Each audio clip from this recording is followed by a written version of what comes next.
Hello and welcome to the Daily Comic and Collectible, episode 585. Now today, the collectible of the day is the Sentinel Productions, Marvel Comics, ARMORIZE Metallic, Pentagon Armor, Iron Man action figure. The genius billionaire inventor, industrialist, and CEO of Stark Industries, Tony Stark comes in a basic armor, which can be geared up into his Pentagon Armor Mark 1B of Armor Model 26. Sentinel's new Armorized Iron Man is amazing in his new exclusive metallic version. Tony Stark stands 7 inches in height and features hyper-articulation for extensive and heroic-style poses. This Iron Man's new design allows you to assemble the die-cast Pentagon armor over his basic armored suit. Plus, this Model 26 Mark 1B was designed exclusively by comic artist Adi Granoff. This collector's action figure also includes interchangeable hands, numerous removable shiny metallic armor pieces, both masked and unmasked head sculpts, plus the unmasked Tony Stark sculpt has movable, individually articulated eyes. Iron Man was released in 2015 and comes in a collector's-friendly, opening 5-panel window display box and was released by Sentinel Productions. Now, the comic of the day is Iron Man, Volume 1, issue number 315, with the cover date of April 1995, with story by Len Kaminsky, art by Tom Morgan, and cover by Tom Morgan. This story is titled Old Soldiers. The story opens with Iron Man responding to an emergency call from his old mentor, Dr. Theodore Slott.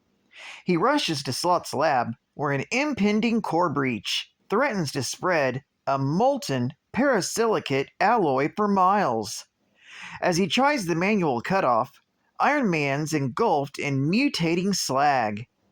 He escapes and shuts down the operation with only 5 seconds to spare. Checking the logs to find out how this happened, he gets a complete surprise. Iron Man asks the staff who entered the incorrect parameters into the machine. Slott admits that he did it. Tony talks at length to Slott later when his mentor seems unaware of the accident earlier that day. Tony is certain Slott has Alzheimer's disease. Tony informs a meeting of the company's board of directors about Slott's condition, regretfully recommending they remove him from authority. Slott overhears this and accuses Tony of betraying him. Later, Happy Hogan drives Tony to the airport, while Tony tries in vain to get in touch with Ted Slott. On arrival, Bethany Cabe introduces Tony to his new pilot, Joan Ace Shepard, and a very beautiful woman. Tony's traveling companion, Russian translator, Natasha Romanoff, the Black Widow, arrives and they take off for Russia, flirting all the way.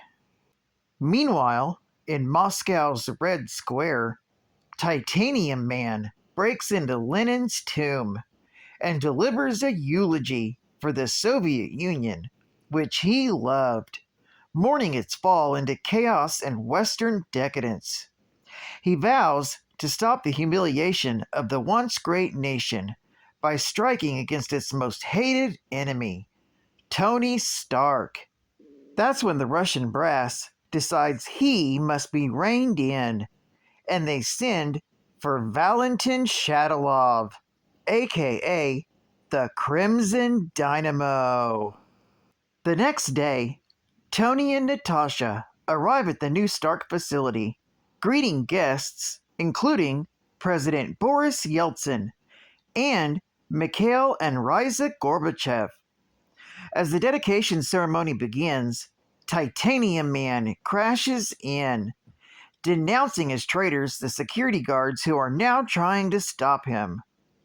Tony changes quickly into Iron Man and confronts the rogue Russian, while Titanium Man spouts communist rhetoric from the 1950s. Iron Man reminds him that their two countries are no longer enemies. But Titanium Man isn't listening.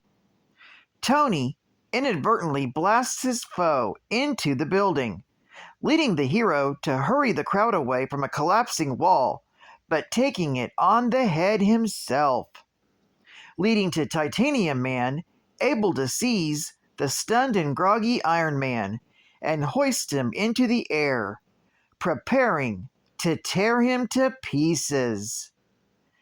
This story is continued in The Iron Man, issue number 316.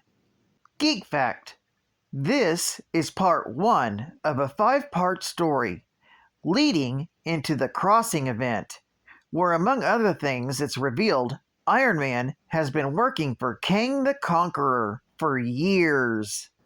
Bonus Geek Fact: Iron Man's briefcase has not appeared since Iron Man, issue number 257, from June of 1990.